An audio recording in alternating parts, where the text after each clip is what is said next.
midday. Good afternoon to you and welcome to Benab Midday News. This news is coming to you live from Benab House, Atomic Junction, Medina. My name is Sherifa Tuayuba. Coming up in this afternoon's bulletin.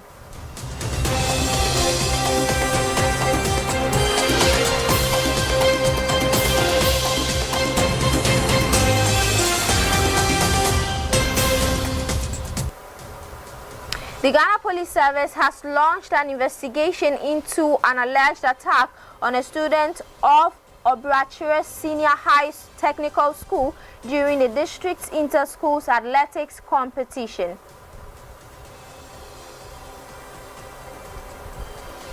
And in business, Ghanaian electricity consumers may have overpaid an estimated 1.5 billion Ghana cedis in the fourth quarter of 2025, according to a policy review, CEMSE.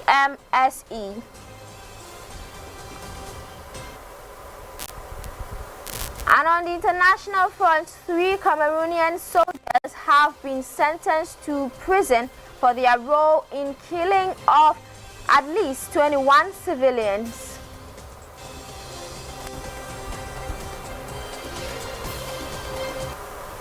Details of these stories comes up shortly.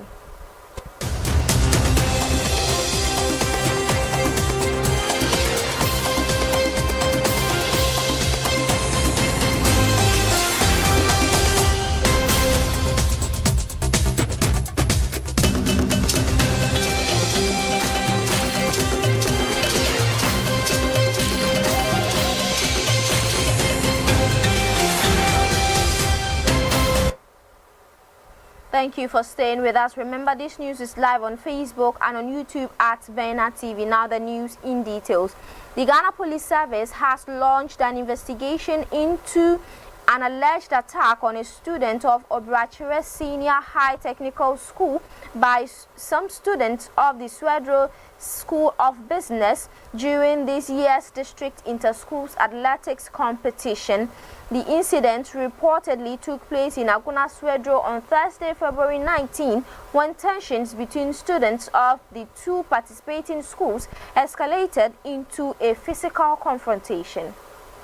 Eyewitness accounts indicate that what began as a rivalry during a sporting event quickly degenerated into clashes, resulting to the brutal assault of the Obrachere SHS students. In a statement issued on Monday, February 23rd on Facebook, the police confirmed that investigations have formally commenced and assured the public that the matter is being treated with urgency. According to the statement, officers are working to identify all individuals involved in the attack and to establish the sequence of events that led to the violence. The police further condemned the actions of the students involved, stressing that act of violence at school events undermines the spirit of sportsmanship and threatens public safety.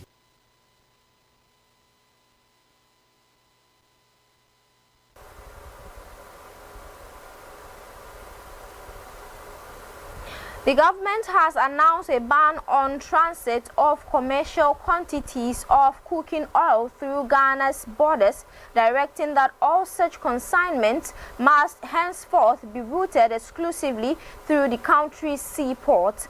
The directive issued by the Minister of Finance, Dr. Kaisal Atoforsin, follows the recent interception of about 18 articulated trucks declared for transit in Niger, but suspected to be part of a broader transit diversion scheme.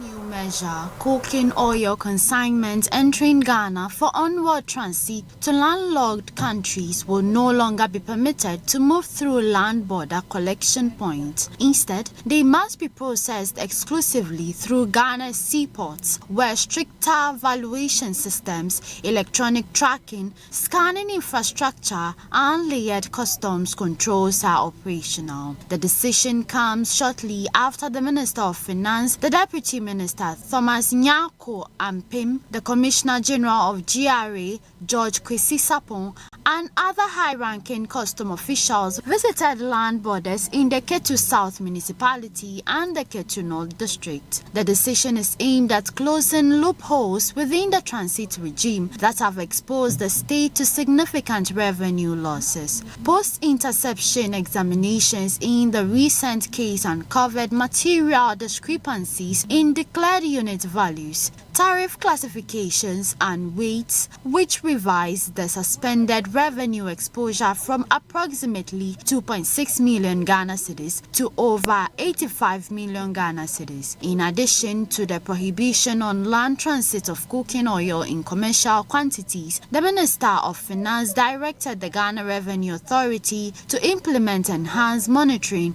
and strict compliance enforcement for all transactions originating from land collection points. Officials say the measures are designed not only to protect state revenue but also to safeguard local edible oil producers from unfair competition arising from diverted transit goods. The government has reaffirmed its resolve to apply the full rigor of the law, including confiscation and auction of impounded goods where applicable, and to ensure that Ghana's customs regime is not exploited to undermine domestic revenue mobilization and national development. Now moving on to other stories, Minority Leader Alexander Apenyo-Markin has described the free senior high school program introduced under former President Nana Addo Dankwa Akufo-Addo as the most far-reaching social intervention implemented in Ghana's Fourth Republic. Speaking at the Young Commons Forum held at the University of Cape Coast, the Efutu Member of Parliament said that despite the persistent public debate surrounding the policy, its impact on educational access across the country remains undeniable. Apenyo-Markin said the initiative fundamentally altered the landscape of secondary education by opening doors to students who previously faced financial obstacles. He noted that while public policies often attract criticism, the scale and reach of the free SHS make it stand out as a defining legacy of the Akufo-Addo administration. He urged that the program's transformative effect lies in the opportunities it has created for thousands of families, particularly those from economically disadvantaged backgrounds. By removing financial barriers at the secondary level, the policy drastically expanded access to education for thousands of students from low-income households who would otherwise have been excluded from senior high school. The free SHS program was implemented in 2017, shortly after former President Akufo-Addo resumed office, as part of a broader commitment to reduce inequality in access to education and to build a more skilled and competitive workforce for the country. But on this note, we go for a quick break. We'll be back with business and more.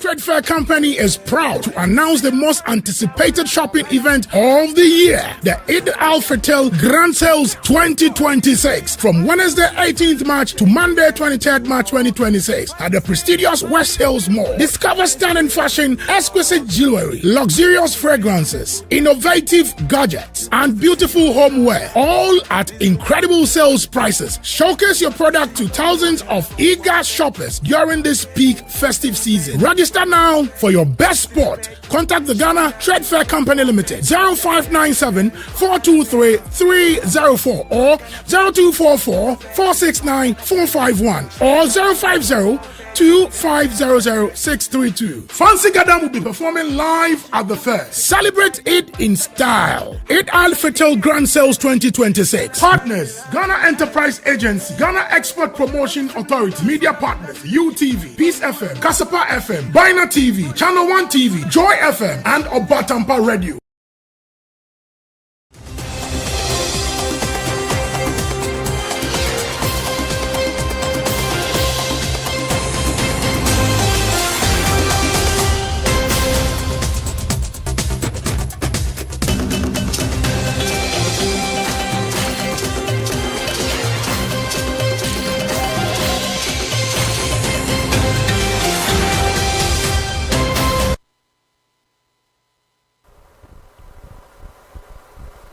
You're welcome back. If you just tuned in, this is Bena Midday News on Bena TV. Now let's move on to some business story.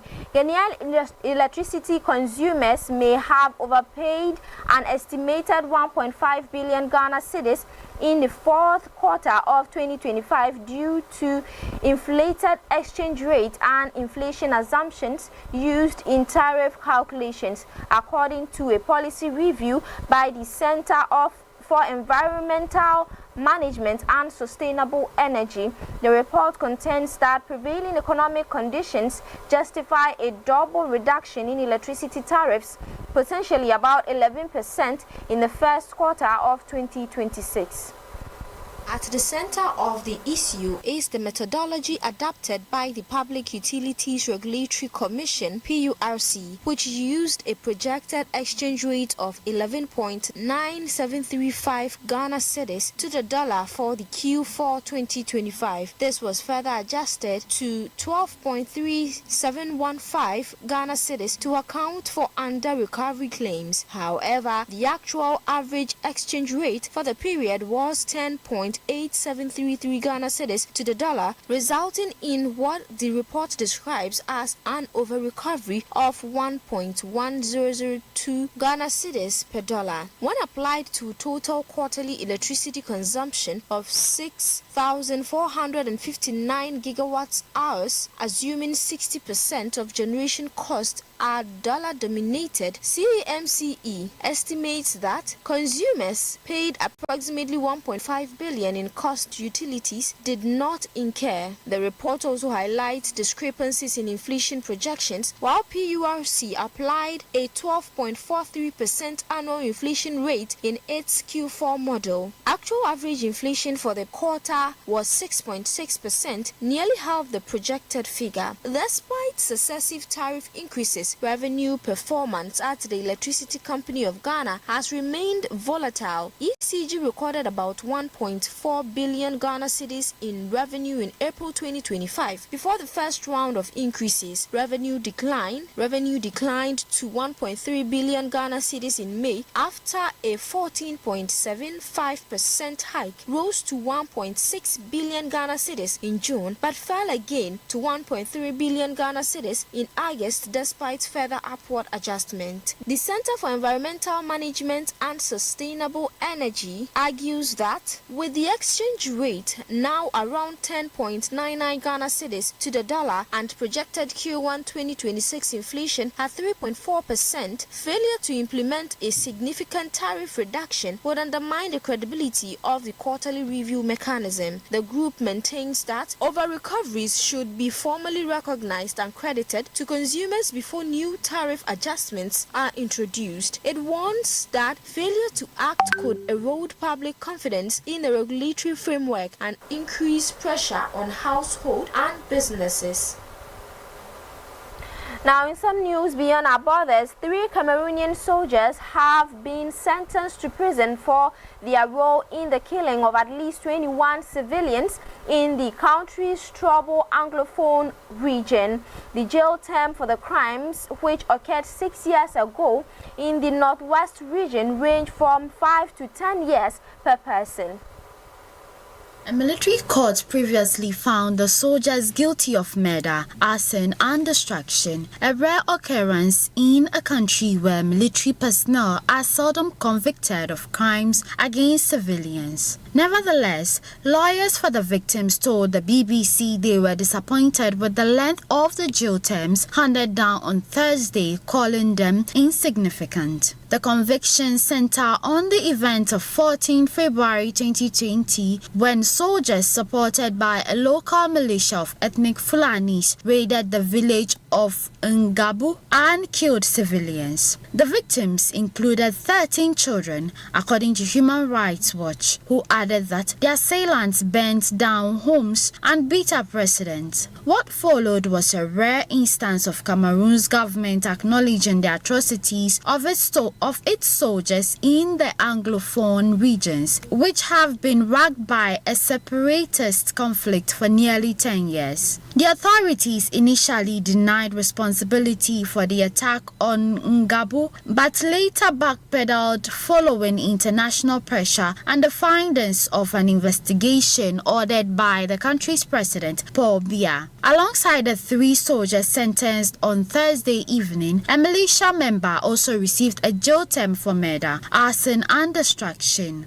The soldiers' lawyers argue that their clients were merely doing their job. The military court rejected the victims' demand for compensation, a move decried by another of their lawyers, Richard Tamfu. Human Rights Watch and legal representatives of the victims have insisted that the soldiers were acting on the instructions from their superiors and therefore criticized the fact that no senior military officer was prosecuted at the trial. The case dragged on for 6 years after hearings were postponed multiple times. Since 2017, separatist fighters in the country's 2 English-speaking regions have been campaigning for the creation of a breakaway state. Now moving on to sports, Kerala United FC extended their unbeaten run with a convincing 2-0 victory over 11 Wonders FC in match week 23 of the Ghana Premier League at the Aliyu Mahama Sports Stadium. The win marks Kerala's 3rd straight win, consolidating their place in the top half of the table. Nuruddin